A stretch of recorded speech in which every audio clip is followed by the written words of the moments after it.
Debussy's opera Pelléas and Mélisande is widely regarded as one of the most important works in the history of music. First, it is important to understand the historical context in which this opera was written.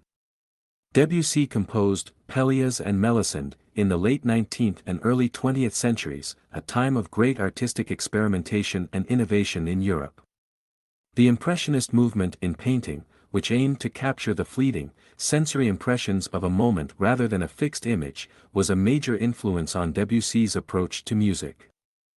In Pelléas and Mélisande, Debussy sought to create a new kind of opera that would break with the traditional grand opera style and focus instead on subtlety and nuance. He used a complex system of musical motifs and chromatic harmonies to create a dreamlike atmosphere that emphasized the emotions and inner lives of the characters over plot and action. One of the most significant innovations of Pelléas and Mélisande was Debussy's use of the voice.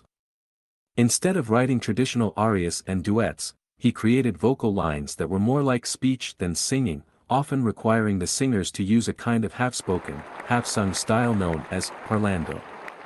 This approach allowed the singers to convey a greater range of emotions and made the opera more realistic and psychologically complex.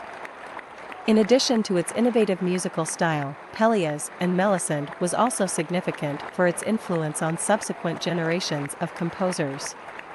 Many composers who came after Debussy, including Stravinsky and Schoenberg, were deeply influenced by his approach to music and his use of unconventional harmonies and textures. The opera also paved the way for other experimental works in the 20th century, including those by Boulez, Stockhausen, and Cage.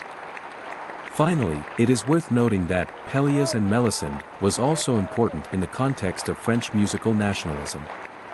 At a time when France was seeking to assert its cultural identity on the world stage, Debussy's opera represented a rejection of Italian and German operatic traditions and a celebration of the uniquely French sensibility.